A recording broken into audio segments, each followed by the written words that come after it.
Hi, my name is Tanja, and I'm from Bakersfield, California. A few years ago, when I was in college, I was sitting down at a restaurant with my then boyfriend at the time, and we were sitting for a regular date night kind of meal between two boyfriends. The waiter comes by, takes our order. I try my best to really get to know people around me, so I'm like kind of almost fishing for his eyes. But I don't get a glance, and I really don't think anything of it because it's taking an order, and so he goes back and pushes that in. Then the waiter comes back to serve, and again, I guess I'm really insistent at this point, trying to get a glance from the waiter. There wasn't, again, a look there, and then I started to get a sense of a pattern from that the waiter just wasn't giving me much attention. The waiter brings over the bill and still does not kind of acknowledge me and doesn't really sense my presence there, and it's kind of weird to me. So I bring it up with my boyfriend, and it was a crazy thought, but I don't think he's really paying much attention to me, and might be because you're white that this is the reason why they're not looking at me. I remember him saying, "Oh, that's not a big deal. There's not really." Maybe he's just kind of having a day of sorts, but it really, I don't think it's anything about race. My understanding of race and also how much value there is tied to it started to become more apparent to me, and that started to really create a divide between me and my then ex-boyfriend, where I said, if I can't feel heard or valued for my opinions and my feelings, then that's something that was really important to me. So that ultimately led to, I think, a breakup. So a few months after that breakup, I still had that conversation echoing in my mind, and at the same time I was feeling like there was a void that I needed to fill, a musical void. One of my friends said, "Hey, you should audition for the Gay Men's Chorus of LA." And I was like, "What? There's something that exists that kind of combines those things together," and that's where I decided to go to a concert. As the curtain comes up, I am just kind of shocked. I was just like, it's not what I had.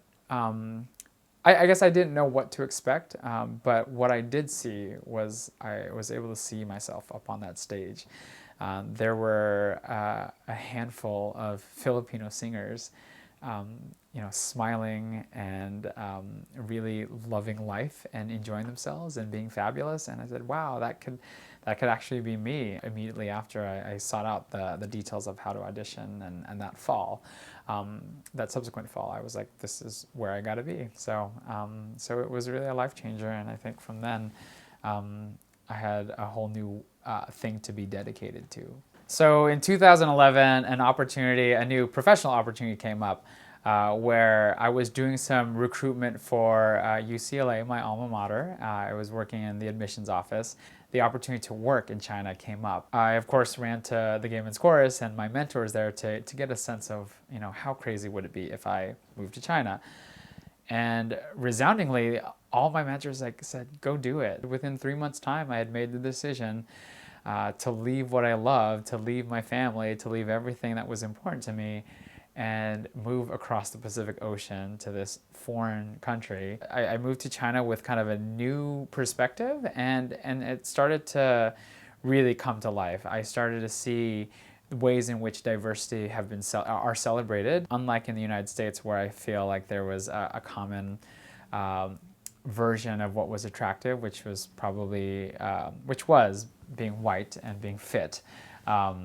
I started to see different versions of a different beauty standard, and so you started to see models and celebrities, and even just being around more Chinese guys. My own chemistry changed, and I felt like I was starting to see attractive in a different way.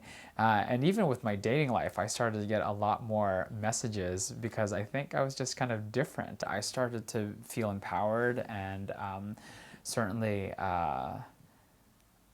empowered and just kind of celebratory about a lot of new different features, including ones of myself, including the brown skin that I'm in, and including my upbringing in California and all the different quirks and idiosyncrasies that I possess. I think I started to get a better view of myself, and I started to really kind of love myself for who I am. One of the gifts that China left me with was this realization that that being different is something worth being empowered by. It's all about finding ways to be empowered by who you are, and who you are is great.